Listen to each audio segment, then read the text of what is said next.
खूब समझाए महाराज, पुनः देखा और उन्होंने कहा, हे ब्राह्मण देवता, शृणु विप्रा मया तेद्या प्रारब्धम तु विलोकितम, सप्त जन्मा बधीतवा पुत्रो नैव च। अरे ब्राह्मण, तू एक जन्म की बात कर रहा है, तेरे मस्तक की रेखा बता रही कि 7 जन्मों तक तेरे पुत्र नहीं होगा। सप्त जन्मा बधीतवा पुत्रो नैव च, 7 जन्मों तक पुत्र नहीं होगा। महाराज अभी तक तो मन में ये संतोष किया था कि चलो इस बार नहीं अगले जन्म में पुत्र हो जाएगा, पर उसने कहा कि महाराज मैं तो अब मर ही जाऊंगा, मेरे बचने की कोई चांस नहीं है।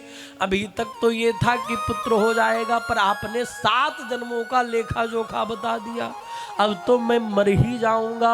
और आप देव ने अपना सर बार बार महाराज महात्मा के चरणों में पटकने लग गया और कहा, महाराज मैं मरूंगा तो सही, पर मैं मरूंगा, मैं ब्राह्मण हूं, पर ब्रह्म हत्या लेने के लिए आप तैयार हो जाइए, ब्रह्म हत्या आपको लगेगी।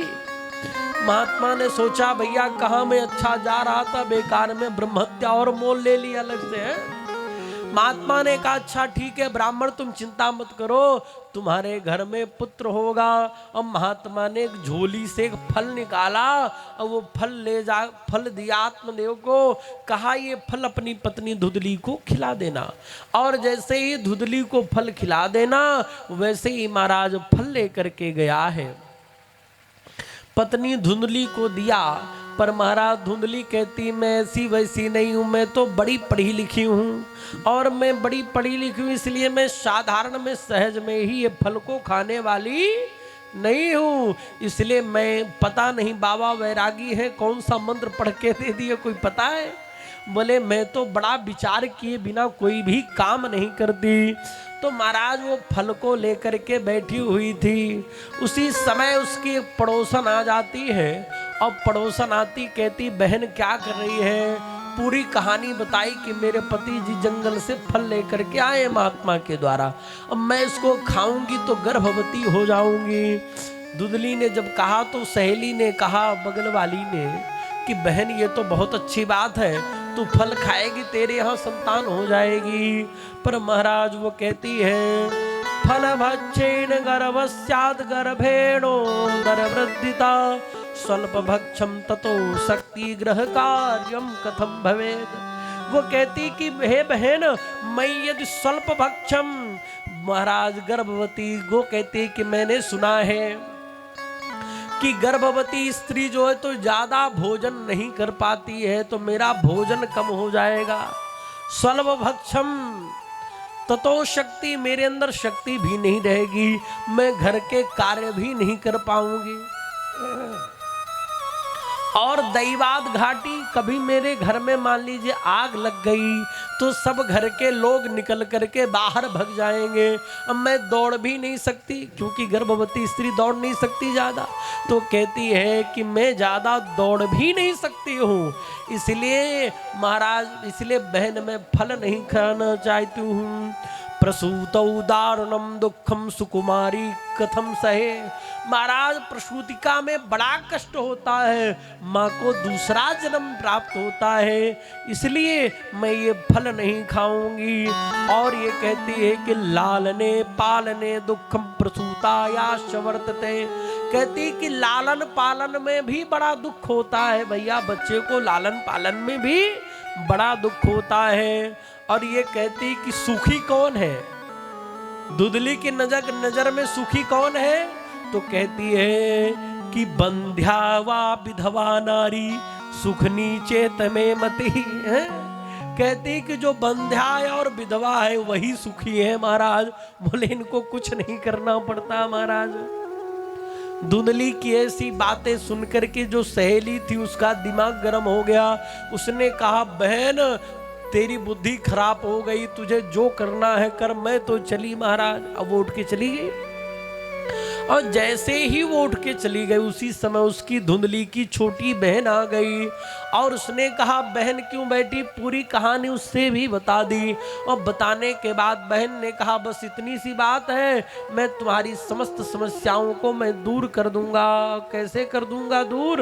उसने कहा मैं दूर ऐसे कर देती हूँ कि मेरे 9 पुत्र हो गए हैं और 10वां पुत्र मेरे गर्भ में है। अब मेरे पति को तुम धन दे देना, अब मैं अपना पुत्र तुम्हें दे दूंगी और मैं अपना पुत्र तुम्हें दे दूंगी, और जब पुत्र मैं अपना दे दूंगी तो तुम्हें पुत्र भी का कष्ट भी नहीं उठाना पड़ेगा।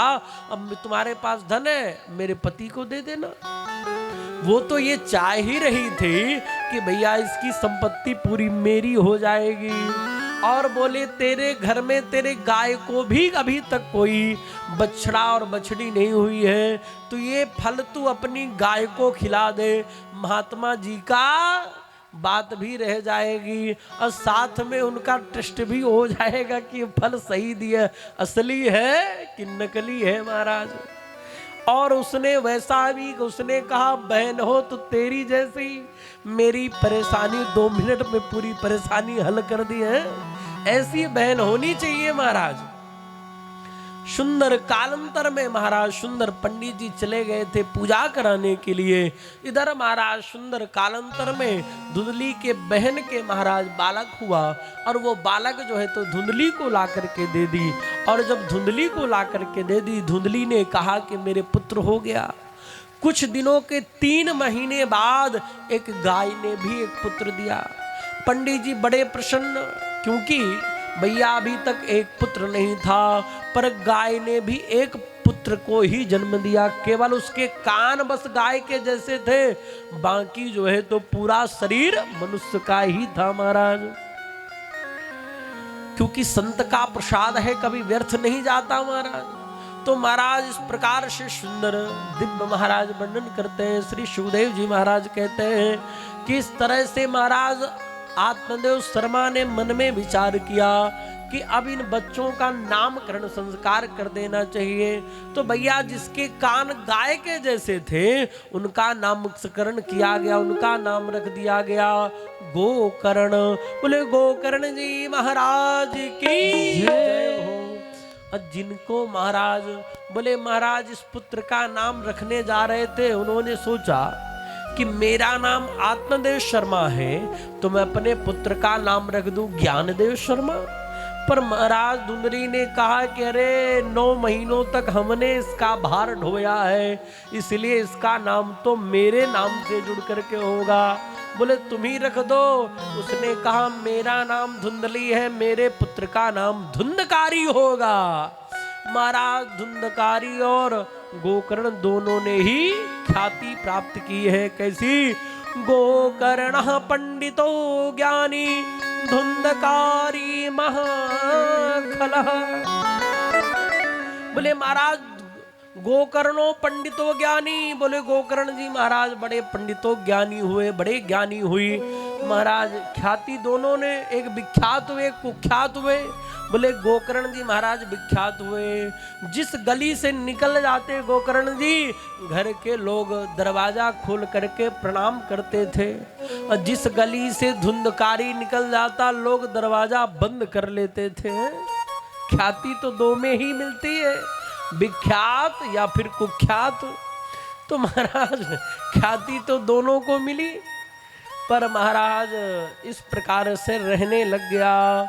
और कैसे रहता? बोले सौहस्तेन भोजनम एकदा पितरो ताड़पत्राणि स्वयं महारत तत्पिता कृपणः प्रोचे धनहीनो रुरोधः। महाराज धंधकारी रोज घर से धन ले जाता, गणिकाओं को दे देता। धीरे धीरे धन खत्म हो गया, और जब धन खत्म हो गया तो अब पिताजी की गर्दन पकड़ लिया। कहा पिताजी जो धन इधर उधर रखे हो वो लेके आओ महाराज। अब पिताजी महाराज बड़े परेशान हुए और उन्होंने कहा कि अब मैं ऐसा नालायक बेटा पैदा हो गया है कि अब मैं जो तो आत्महत्या कर लूंगा। पहले मरने जा रहे थे, क्यों? क्योंकि पुत्र नहीं था। अब मरने क्यों जा रहे हैं? बोले महाराज अब बेटा दुष्ट निकल गया है, पुत्र दुष्ट निकल गया है, इसलिए मरने जा रहे हैं महाराज। मरने पहले भी जा रहे थे, मरने अब भी जा रहे हैं महाराज। जो गाय के द्वारा पुत्र उत्पन्न हुआ था, जो संत का प्रसाद था, ऐसे गोकर्ण जी महाराज ने सुंदर महाराज समझाया है। कहा पिताजी आप मरने मत जाइए, और उन्होंने दिव्य उपदेश दिया गोकर्ण जी ने। देहे स्थिमांसुरुधरे भीमतिम तजतम जाया सुतादिषु सदा ममतां विमुञ्चा पश्यानि संजगदिदं क्षणभङ्गनिष्ठं वैराग्य राग रसिको भव भक्ति निष्ठा। का पिताजी देहे स्थिमांसुरुधरे भीमतिम तजत्ता। अरे ये संसार का देह और गेह दो अभिमान है, ये मैं हूं और ये मेरा है। संसार में यही तो अभिमान है कि ये मैं हूं, बारे बारे बड़े हम, सबसे बड़े हम, इस बात का अभिमान है। और ये मेरा है, क्या अभिमान? ये संपत्ति मेरी है, ये धन मेरा है, ये परिवार मेरा है, ये परिवार के पुत्र पौत्र धन आदि ये सब मेरे हैं। ये सारा मेरा है, मैं और मेरा, यही दो प्रकार के अभिमान हैं।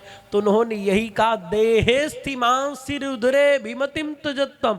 बोले जो शरीर के संबंध है और जो शरीर है इससे आप अपना मन हटा दीजिए। क्योंकि कैसा है? बोले इस शरीर में तो और कुछ नहीं है, मलमूत्रादि से भरा हुआ ये शरीर है, रुधिर बह रहा है और केवल महाराज रेशमी चमड़ी इसमें चढ़ा दी गई है। हल्का सा घाव हो जाए तो इस शरीर की औकात पता चलाती है, हल्का सा चोट लग जाए तो रुधिर बहना प्रारंभ हो जाता है। तो ये मखमली केवल चमड़ी चढ़ा दी गई है, बाकी शरीर में क्या है? बोले मलमूत्र से ये शरीर भरा हुआ है। और किसमें? बोले जाया सुतादिषु सदा ममताम विमुंचा। बोले पुत्र और परिवार में, पत्नी में, बोले जो मोह है वो सब हटा करके पश्यानि जगदिदम क्षणभंग निष्ठम वैराग्य राग रसिको भव भक्ति निष्ठा। बोले भगवान में अपने मन को लगा दीजिए। और इस प्रकार से जैसे ही महाराज समझाए हैं वैसे आत्मदेव शर्मा को ज्ञान हो गया ब्राह्मण को, और महाराज जंगल में चले गए भगवान का भजन करने के लिए। पितृयु परते तेना जननी ताड़िता वृषम कवित्तम तिष्ठति ब्रूहे हनिस्यालतया न चेत। महाराज जब पिताजी जंगल को चले गए तो अब धुंधकारी ने माता जी को पकड़ा। बोले पिताजी जंगल को गए हैं तो माता ने क्या किया होगा? बोले माता तुम्हें जो है तो धन दे करके गए होंगे, अब वो धन तुमने कहाँ छुपा करके रखा है वह बता दो, और यदि नहीं बताओगे तो क्या? बोले महाराज जननी ताड़िता वृषम, बोले हनिस्से लत्तया न चेद। बोले हे माँ मैं तुझे लातों से मारूंगा और जलती हुई लकड़ियों से मैं तुम्हें मारूंगा, यदि पिताजी वाला गाड़ा हुआ धन मुझे नहीं बताओगी तो। महाराज धुंधली बड़ी परेशान हो गई, उसने कहा मेरे पास कोई धन नहीं। बोले तुम झूठ बोल रही हो, बताओ पिताजी ने धन कहाँ छुपा के रखा, यदि कल तुम नहीं बताओगी तो मैं तुम्हें मारूंगा। रात्रि में धुंधली ने सोचा किसके हाथ से मार खाने की अपेक्षा मैं जो है तो यहाँ से चली जाऊं। रात्रि का समय था, धुंधली निकल करके महाराज चल दी है। चलते चलते महाराज अचानक एक कुआं था, और कुएं में महाराज रात्रि में उसको समझ में नहीं आया। धुंधली का मतलब ये है कि महाराज रस्सी और सर्प में जो ठीक ठीक निर्णय ना कर पाए वही भ्रम वाली बुद्धि ही धुंधली है। तो उसने सोचा कि कोई गड्ढा होगा, तो महाराज गड्ढा समझ के धुंधली ने महाराज जैसे ही महाराज आगे बढ़ी तो महाराज जा करके गिर गई, कुएं में गिर गई, गोविंदाय नमो नमः हो गई। धुंधली मर गई और पुनः धुंधकारी वापस आया है। वापस आकर के अब गोकर्ण जी ने मन में विचार किया कि भैया पिताजी जंगल गए, माँ का वैकुंठवास हो गया, अब तो हमारा ही नंबर लगने वाला है। तो उन्होंने कहा कि भैया नंबर लगे उसके पहले ही चल दो। तो महाराज ये पहले ही चल दिए और जा करके महाराज जाने लगे। अब कहते हैं भैया धुंधकारी, मैं जंगल को जा रहा हूँ और जंगल में मैं जा करके मैं तीर्थ यात्रा में जा रहा हूँ। बोले ठीक है जाओ। धुंधकारी जी चले, गोकर्ण जी चले गए। धुंधकारी अकेले घर पे था। महाराज 5 गणिकाओं को ले आया, वैश्याओं को घर पे रहने लग गया। महाराज घर में धन की कमी पड़ी तो एक दिन राजा के यहाँ चोरी की, और राजा के यहाँ जब चोरी की तो बहुत सारा धन चोरी करके लाया। गणिकाओं ने सोचा अब धन पर्याप्त आ गया है, इसलिए इसको ठिकाने लगा दो और जितना है सारा का सारा धन लूट करके ले चलो महाराज। और उसी समय धुंधकारी बभुआ था महान प्रेत कुकर्मतः। महाराज सभी ने धुंधकारी को खूब मदिरा का पान कराया है।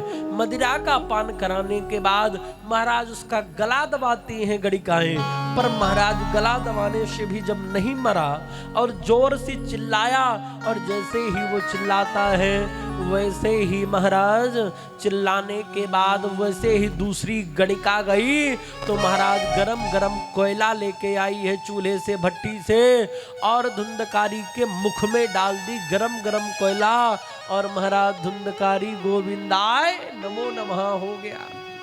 महाराज घर के आंगन में गाड़ दिया। सभी वैश्याएं जो है तो अपना अपना धन लेकर के चली गई, हिस्सा बांट रही, धन लेकर के चली गई। और जाने के बाद गोकर्ण जी महाराज तीर्थों में भ्रमण कर रहे हैं। गोकर्ण जी को पता चला। अब गोकर्ण जी ने सभी जगह तीर्थों में जहां जहां गए हैं वहां वहां जा करके उन्होंने पिंडदान आदि किया है। और पिंडदान आदि करने के बाद महाराज बहुत सारा पिंडदान किया, लौट करके घर आए। और जब घर आए तो महाराज उन्होंने सोचा कि कहीं और क्यों लेटे, अपने घर पे ही चले। घर का एक कोना साफ करके गोकर्ण जी महाराज विश्राम करने लगते हैं। रात्रि का समय हुआ 12 बजे। उसी समय अचानक जोर जोर से आवाजें आने लग गई। कभी हाथी की आवाज आती है, कभी सूअर की आवाज आती है, कभी कुत्ते की आवाज आती है, कभी गधे की आवाज आती है। महाराज अलग अलग महाराज आवाज आने लगी है। पर महाराज उन्होंने पूछा रे तुम कौन हो, प्रेत कैसा होता है? बोले महाराज प्रेत तो भेष बदल सकता है, पर महाराज प्रेत बोलने की शक्ति नहीं होती उसके अंदर, क्योंकि उसके मुख में छेद कितना होता है? बोले सुई के बराबर उसके मुख में छेद होता है, और उसके द्वारा ही वो वायु का पान करता रहता है केवल। तो महाराज ये बोल नहीं पा रहा था, और जैसे ही ये बोल नहीं पा रहा था तभी गोकर्ण जी महाराज ने हाथ में जल लिया। गायत्री मंत्र का उच्चारण करके जैसे ही छोड़ा वैसे ही महाराज उसको बोलने की शक्ति आ गई, और वो बोल उठा, अहम भ्राता तुदीयोस्मि धुंधकारी नामतः स्वकीये नैव दोषेण ब्रह्मत्वं नाशितं मया। और उसने कहा, हे भैया मैं आपका भाई गोकर्ण, हे भैया मैं आपका भाई धुंधकारी हूँ। मैंने अपनी ब्रह्म हत्या नाश कर ली। मैं ब्राह्मण था पर ब्राह्मण के कर्मों को नहीं किया, इसलिए मैं महाप्रेत बन गया हूँ।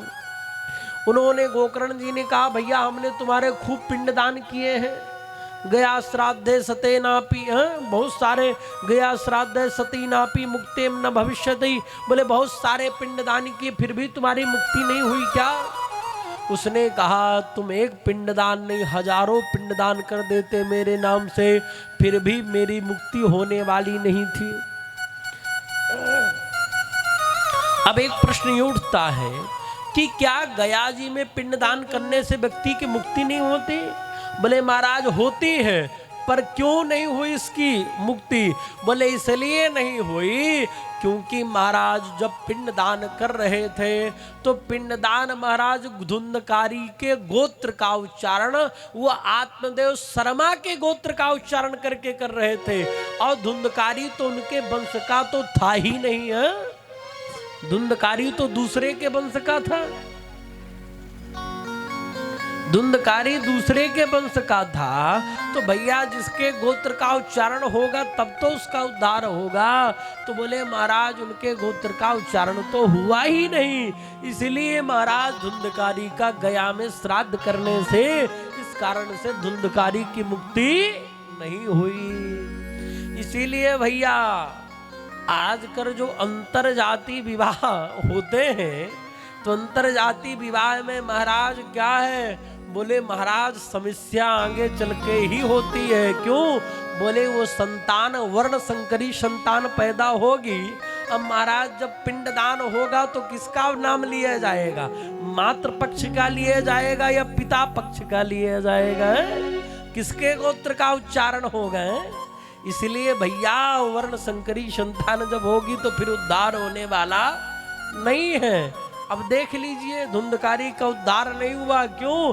क्योंकि गोत्र ही कन्फर्म नहीं था, इस कारण से नहीं हुआ महाराज। इसलिए ये सारी चीजें हैं, इसीलिए अपने पूर्वजों ने बहुत सोच समझ करके सारी चीजों का विधान बना रखा है। महाराज आगे चलकर उन्होंने कहा तुम जाओ, अभी हम तुम्हारे आगे चल करके तुम्हारा निर्णय करेंगे। और तब जाकर के उन्होंने सुंदर दिव्य महाराज निर्णय किया और सभी से सुबह हुई। सुबह सबसे पूछा कि गोकर्ण जी ने कि मेरा भाई प्रेतक योनि में है, अब प्रेतक योनि में है तो कैसे उद्धार होगा? किसी ने कहा गीता का पाठ करा दो, किसी ने कहा रामायण का पाठ करा दो, किसी ने कुछ कहा, किसी ने कुछ कहा, पर किसी ने समुचित उत्तर नहीं दिया कि किसके द्वारा आपके भाई का उद्धार होगा। और गोकर्ण जी महाराज भगवान सूर्य के बहुत बड़े उपासक थे। तब जाकर के सुंदर गोकर्ण जी महाराज भगवान सूर्य भगवान से प्रार्थना करते हैं कि हे सूर्य भगवान आप ही बताइए कि तुभ्यम नमो जगत साक्षिन् ब्रूहि मे मुक्ति हेतुकम् तच्छुत्ता दूरतः सूर्या स्फुटमित्याभाषता। महाराज उन्होंने कहा, सूर्य भगवान कहते हैं कि भैया तुम्हारे भाई की जो मुक्ति होगी किससे होगी?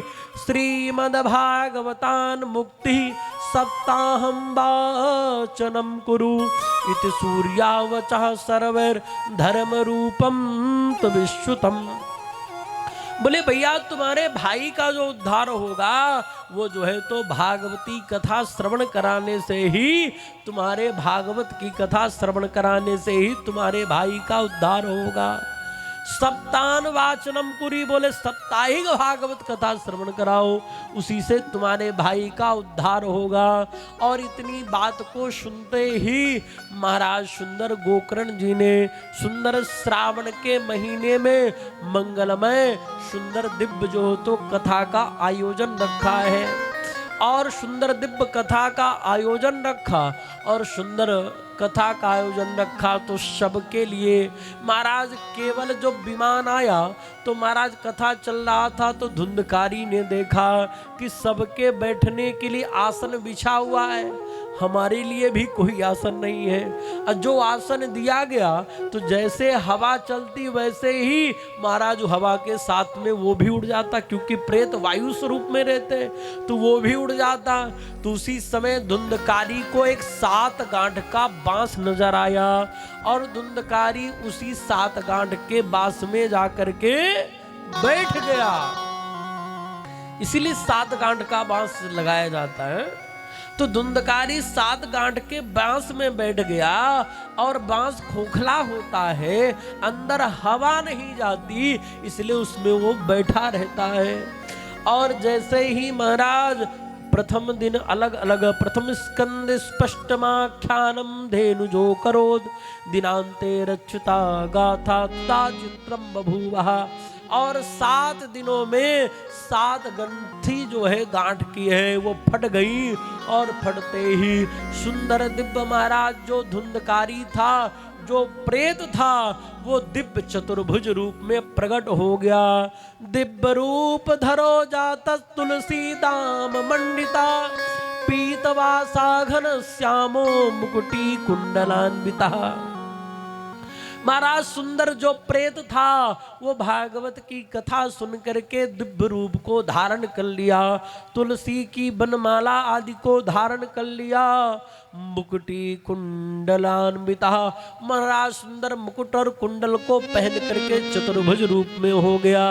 और महाराज अब धुंधकारी सुंदर भागवत जी के सामने प्रार्थना करते कहते हैं, धन्यम भागवती वार्ता प्रेत पीड़ा विनाशिनी, सप्ताहोपि तथा धन्य कृष्ण लोक फल प्रदारे। ये धन्य है भागवती की कथा जो मुझ जैसे महाप्रेत का भी उद्धार कर दे। ऐसी सुंदर ये धन्य है भागवत की कथा। सुंदर दिव्य महाराज इस प्रकार से वर्णन करते हैं। सुखदेव जी महाराज सुंदर पर महाराज जब धुंधकारी जाने लगा उस समय अन्य श्रोता जो थे उन्होंने कहा, भैया सबके लिए विमान आया पर हमारे लिए विमान नहीं आया, क्यों? उन्होंने कहा कि आपके लिए विमान इसलिए नहीं आया क्योंकि हर व्यक्ति यहाँ कथा सुनने के लिए नहीं आता, हर व्यक्ति अलग अलग कामना से आता है। बहुत से लोग तो ये सोचते हैं चलो कथा में बुलाया है, निमंत्रण आया है तो जाना पड़ेगा। बहुत से लोग यहाँ आने के बाद ये सोचेंगे ये और अच्छा हो जाता तो ज्यादा ठीक था, पर कोई ये नहीं सोचता क्या कि भैया कथा सुनने के बाद आज के 7वें दिन हम भी भगवान को धाम को जाएं, फिर तो कोई कथा ही नहीं जल्दी सुनने आएगा। इसलिए ऐसी कामना नहीं करता। पर एक बात जरूर है, जो व्यक्ति जिस कामना से आता है भागवत भगवान उसकी सारी मनोकामना पूर्ण कर देती है। भागवत का वैशिष्ट है महाराज। बोले